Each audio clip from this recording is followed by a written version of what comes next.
I always thought that being married for decades meant understanding each other completely. But a phone call from Joseph made me realize that wasn't the case for my husband and me. I'm sorry, but it looks like it's going to be difficult to continue sending money for Mom's care. What? The end of my marriage with Daniel was imminent. My name is Nancy. I've been married to Daniel for 30 years. We both got married at 25 and are now both 55. Over these 30 years of marriage, we've been through a lot.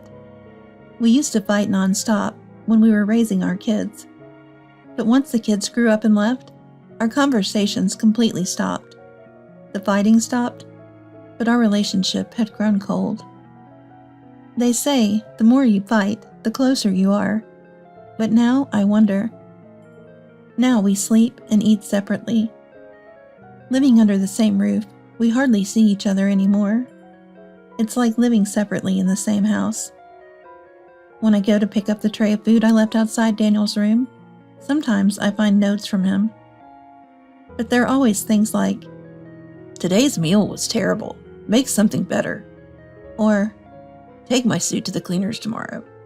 or, "I have a business trip for a week. Get it ready."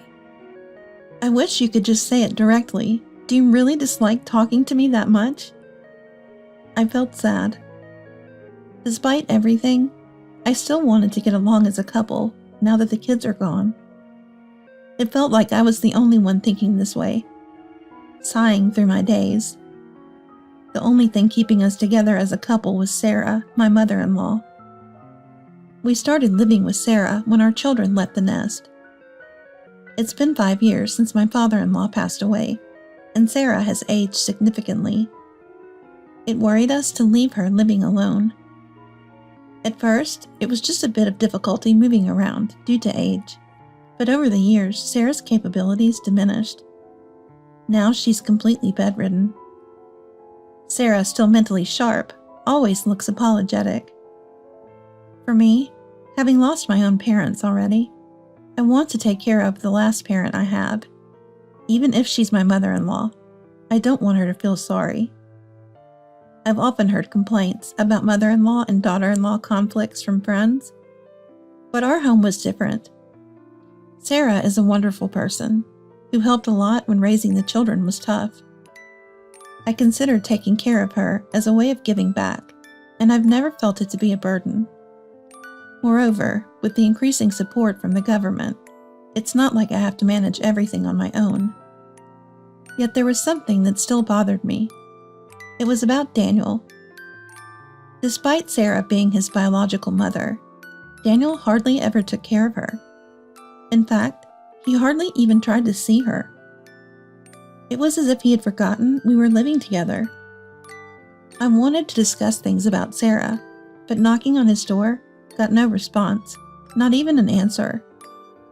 When he came home, I tried to forcibly talk to him, but he completely ignored me and went straight to his room. I lost count of how many times I heard the door close and lock right in front of my nose. "I'm sorry, Nancy, for putting all the burden on you. If only Daniel had been more responsible." Sarah would apologize. "Don't apologize, Sarah. It's not your fault.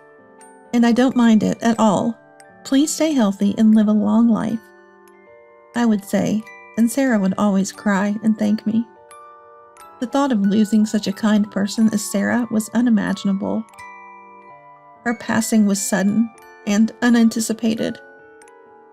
Daniel, who only glanced at my shocked state, proceeded with the funeral arrangements emotionlessly. The Daniel I saw after a long time didn't seem depressed at losing Mom. Rather, he appeared almost lively. When Sarah suddenly became critical, I panicked and called Daniel, but he cut the call short, saying, "I'm busy at work." Sarah passed away shortly after.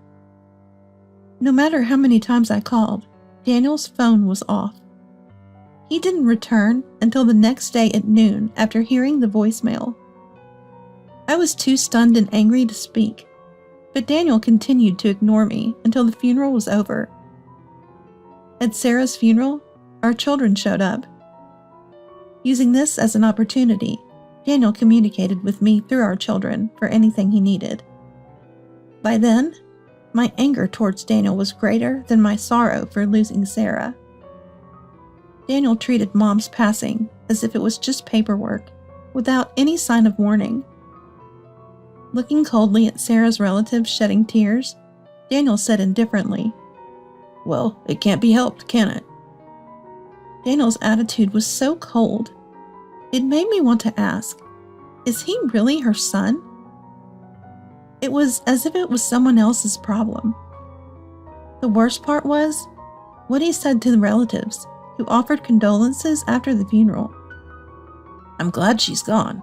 She was a burden, being bedridden and all. Now I'll enjoy life freely with the inheritance she left," he said with a broad smile. This angered everyone, including Sarah's younger brother, Richard. "Why are you so angry?"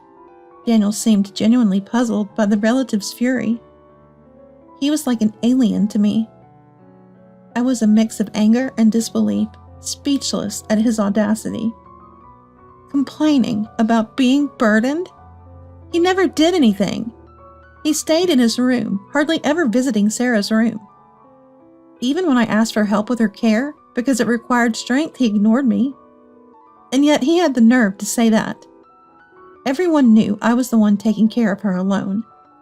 They even helped me financially because I couldn't work due to caregiving. Daniel, at his worst, hardly contributed any money to the household. He paid for utilities and taxes reluctantly, but nothing else, not for living expenses or caregiving costs. "Just use Sarah's pension," he'd say. Yet he had the audacity to complain about the meals, confirming that Daniel must be from another planet. No, it would be an insult to aliens to compare them to him. Everyone was appalled by Daniel's dreadful attitude and offered me words of apology. Richard even said, "You know, you can divorce him." All I could do was give a wry smile in response. A month had passed since Sarah's death. Life with Daniel remained conversationless. On a day when the caregiving for Sarah was gone and life felt dull, I couldn't even find the motivation to watch my favorite detective dramas. There was a phone call. It was from Joseph, Daniel's brother-in-law. Joseph had been living overseas for work. Given the time difference, he called late at night. "Hey Nancy, it's been a while. It's night there, isn't it? Sorry for calling so late, but is Daniel around?" "Hello, Joseph. Long time no see. I'm sorry. Daniel hasn't come home yet." "I see. I thought his mobile phone was off because he was at work." There was something I had been curious about. It was about Joseph. Joseph had already been overseas when we got married. Since we didn't meet or talk much, I never really understood the relationship between Daniel and Joseph. But whenever they met, they seemed to talk normally, and I didn't get the impression that they were on bad terms. The same was true for Sarah and Joseph. I never heard that their relationship was bad, and whenever he came back to America, he always made sure to see Sarah. Yet Joseph didn't come back for Sarah's funeral. Apparently Daniel had contacted him, but he said he was too busy with work to return. Daniel was cold to Sarah, but Joseph seemed to get along well with her. That's why I found it so strange that he didn't come back for the funeral, no matter what. But I didn't intend to pry into their family matters, as it might be something between parents and children that I couldn't understand. Still, I thought maybe I should tell him about Sarah's final days. But before I could speak, Joseph said, "Sorry, but can I ask you to pass a message? Actually, I'm getting old too, and work is becoming difficult." Joseph was naturally older than Daniel. He was approaching his 60s. It's not like the old days when you retire at 60, but his salary was getting cut and life was becoming tough. "So, I'm sorry to say this, but it looks like I'll be short on money soon. I might find it difficult to continue sending the money for Mom's care." Excuse me? Money for care? What was he talking about? I was puzzled, and Joseph also sounded confused. "You didn't know?" I've been sending money for Mom's care and living expenses to Daniel. I don't know how much he gave you from it, but I was contributing 1.5K. I've never received any such money. What? I was utterly shocked. Joseph was just as surprised by my reaction. I had a long talk with Joseph to understand what was happening. Joseph's story went like this. Joseph had been sending money to Sarah for a long time, but when she started needing care a few years ago, he began transferring it to Daniel. Even though Sarah appeared mentally sharp, Daniel, concerned about her ability to manage money due to aging, set up a new bank account for her, and Joseph had been sending money there. However, anticipating a tighter financial future, maintaining the same amount of support was becoming difficult. Feeling obligated to contribute financially to the caregiving he had fully entrusted to us, Joseph had called to say he would not stop the payments completely, but requested to reduce the amount. But I was completely unaware of any remittances from Joseph. The expenses for Sarah had been coming out of her pension, and Daniel had not given me any money at all. I managed the living expenses with the money I had saved from part-time jobs and the assistance I received from Richard and others. I had no knowledge of Joseph's support. I don't know where the money I sent went. I have a bad feeling about this, said Joseph. Please wait, I will look into it, I responded and ended the call. Daniel hadn't returned home yet, and he finally came back just before dawn. The next day, after Daniel left, I entered his room. Let's get started, I said, pulling on my gloves. The music of a detective drama played in my mind. I was determined to find evidence. 1 month later. A month had passed since Joseph's call. 2 months since Sarah's passing. I found myself at a certain place. Watching from inside a car, I felt like a detective on a stakeout. The suspect seemed reluctant to show up. Yeah, Nancy, maybe you should take off your sunglasses since it's night, said my partner with a wry smile. That was Joseph, temporarily back in the country. Maybe I got a bit carried away. Sorry, I said, taking off the sunglasses and looking at the person next to me. Is it about time, Joseph? If they stick to their usual routine, they should be taking a break now, so it should be soon. Just as he finished his last bite of his sandwich, we saw them. There, they've come out. Let's go. Joseph and I got out of the car and confronted the 2 people who emerged from the hotel. Excuse me, you 2, can we have a word? What, Nancy? Why are you here? We knew you always use this hotel, so Nancy and I were staking it out. What on earth are you doing? What? Joseph too? Why? Why are both of you here? Well, there's a lot to talk about, isn't there? Let's go back to the house and discuss this more comfortably. Well, then I guess I'll be going. Joseph grabbed Daniel's arm as his face turned ashen. His determination not to let Daniel escape was evident. Seeing this, the woman who came out of the hotel with Daniel, his affair partner, Jessica, tried to leave. But we weren't going to let it go that easily. I grabbed Jessica's shoulder firmly. To the despairing Jessica, I offered a sly smile and said, "Let's talk slowly at our place, shall we?" Jessica silently nodded along with Daniel. Good, she's cooperative. Let's have an explanation then. The 4 of us moved to our house. In front of the sofa where Joseph and I sat, 2 adults sat hunched and intimidated, Daniel and Jessica. I stood up, approached Daniel, and presented a banking card in front of his downcast eyes. What is that? Looks familiar, doesn't it? No, I have no idea what that is. I brought the card so close to his eyes as if to stick it there, saying, "You do remember, don't you?" Yes, I do. What is it? It's my bank account. What about the $1.5 thousand deposited every month? What was that again? You know what it is, don't you? I tapped Daniel's forehead with the banking card. I'm sorry. It's the money Joseph sent. What did Joseph say to use this money for? For Mom. Right. This is the money Joseph sent for Sarah. So, Daniel, what did you use it for?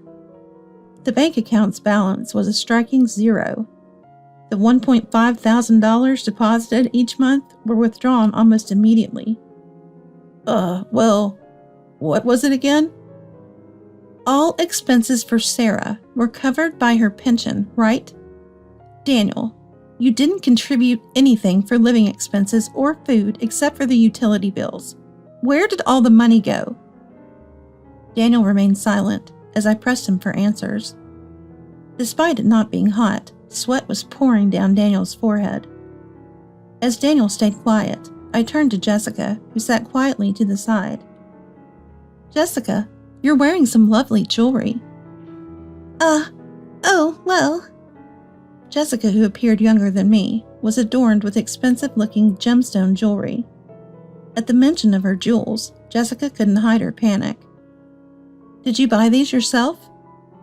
Yes, I did. Even though you're unemployed and have no money. How did you know that? The moment Jessica exclaimed in surprise, I slammed the floor with my hand.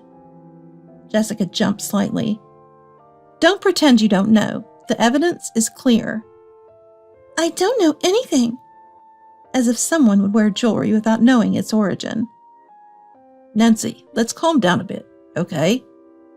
Regaining my composure at Joseph's calm words, I cleared my throat to settle myself.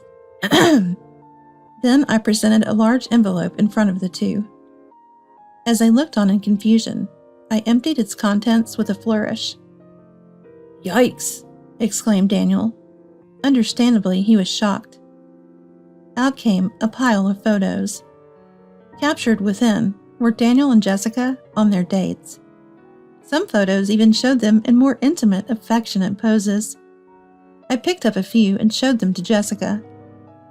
Look at this. You're buying jewelry in this store with Daniel. That's the ring you're wearing now, right?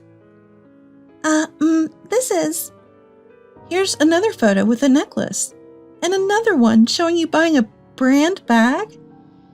Not just photos, but there are videos of you buying these items and returning home. They're stored on a computer. Want to see? Jessica turned pale and shook her head vigorously at my words. And? I'm sorry. Daniel bought them for me. So you admit to the affair? Yes. I thought I was lucky to have caught a man who would buy me anything. How long have you been together? For a few years, but I really didn't want to. I hated having a relationship with a married man, but Daniel insisted so strongly. At her words, Daniel became flustered. Hey, what are you saying? You're the one who wanted to be with me. You said you didn't care that I had a wife, Jessica. Are you kidding me? You were the one who said, my wife doesn't love me anymore. She's just a housemaid, a caregiver for my parents. The one I love is you. If you won't be with me, I have no reason to live. Housemaid? Caregiver? He had the nerve to say that, huh? Noticing my glare, Daniel momentarily panicked, but then, unbelievably, glared back. It's all Nancy's fault. Always busy with childcare, work, caregiving, abandoning her duties as a woman, and leaving me alone. Daniel retorted, unreasonably angry. This made me furious. What? Don't be ridiculous. I'm a wife, a mother, a daughter. It's only natural for me to fulfill all these roles. I never neglected you, Daniel. In fact, it was you who neglected me, abandoning your duties as a husband, father, and son. Yet you dare to speak so arrogantly, you cheater. After 30 years of marriage, we've had our share of fights, but I've never felt such a rage boiling inside me. The nerve of his selfishness. Then it happened. Hey. Joseph's low voice resounded through the room. Did you squander all my money on that Jessica? Joseph asked. Although we didn't meet often, Joseph had always been a mild-mannered and kind person. What happens when such a person gets truly angry? The terror was so palpable that I could feel cold sweat down my back. And Daniel, the target of Joseph's glare, must have felt it the most. He was visibly pale and trembling. Joseph, listen to me. There's no need to listen to your excuses. I've had everything investigated by a detective. Daniel, you quit your job and lived off my money for your affair. That's enough fooling around. How did you... Just like I had earlier, Joseph slammed his hand on the floor. Daniel jumped several inches in the air. Tears welled up in his eyes in front of an enraged Joseph. I told you I've had everything investigated. Joseph's tone was that of someone who had watched too many detective dramas. But Daniel, still tearful, just shook his head vigorously. Daniel, you took early retirement, squandered your severance and my money, didn't you? Well, that's, And moreover, you didn't even inform me about Mom's passing to keep the remittances coming. That's the lowest of the low. I wanted to take care of Mom myself if I could, but I got a job I loved, and Dad and Mom were happy about it. So even though I was lonely, I thought working hard from across the sea was the best way to show filial piety. Joseph wiped away a tear. But I thought Daniel was actually taking care of them. I feel guilty. So even though it was tough, I kept sending money. I wanted to help financially since I couldn't be there. And then, Daniel trampled all over those feelings. Can you understand the pain of not being able to attend your own parents' funeral? I'm sorry. Joseph's genuine anger, coming from his usually mild-mannered nature, and then his tears. And Daniel, while seemingly repentant, quietly apologized. But Joseph's anger didn't subside. Anyone can apologize. Show your remorse with actions. I'm so sorry. Daniel suddenly bowed deeply in apology, but Joseph meant something else. That's not what I need. Listen, Daniel, you're going to repay every penny to me. Then I'll pass it on to Nancy. Really? Surprised, I looked at Joseph, who continued with tearful eyes. Nancy, thank you for taking care of Mom until the end. I talked to Richard and others the other day, and it seems Mom was truly happy. You're a good person, she always said. Is that so? Sarah always seemed apologetic towards me. I never knew she spoke so kindly of me behind my back. Remembering Sarah's kindness, tears welled up in my eyes. Daniel became frantic. But Joseph, I've already quit my job and I have no income. What about your severance pay? Well, I have a little bit left. Unbelievable. How much money had Daniel spent on Jessica? It was clear that this path was headed for ruin. If you're determined, you can find a job. Show me you're serious, Daniel. But that's unreasonable. It's not unreasonable. And Jessica? What? Jessica was startled by the sudden demand. Make sure you pay Nancy a proper compensation in the divorce trial. You knew Daniel was married, right? It's only fair. Well, but... Daniel was lying prostrate on the floor. Jessica stood in shock. Joseph's lecture continued well into the night. Yep, I didn't even have to do anything. Joseph, you're such a support. Afterwards, after sending the dazed pair away, Joseph stayed at a hotel overnight and returned overseas the next day. He handed over the mountain of issues like our divorce compensation, and Sarah's inheritance to a lawyer. Thanks to a skilled lawyer, I got a smooth divorce from Daniel. Daniel and his affair partner initially lived together, but soon parted ways due to constant fighting and being penniless. Daniel somehow found a part-time job, but at his age, his income was modest. Living in an old apartment, struggling to pay back Joseph and barely making ends meet. He tried to seek help from Richard and others, but unsurprisingly, he was shunned by all relatives. Jessica also started working to pay the compensation for the divorce trial. She had been dependent on Daniel, so she's apparently struggling, but I don't care. As for me, I sold the house I received as part of the divorce settlement and moved to a new place with that money. Thanks to my children who always care for me, I'm managing to live, now finally enjoying my freedom. For a while, I plan to watch some old detective dramas online and reminisce about my time with Sarah. I'll look for things I want to do. That's what I was thinking, but now, I'm sitting in an airplane seat. Joseph said, Why don't you come over here for a change of scenery and think about your future?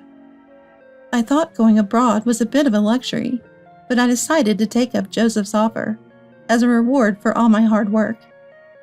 By the time I return to America, I'm sure I'll have found something I want to do. Everything will be okay, because life is still full of possibilities ahead.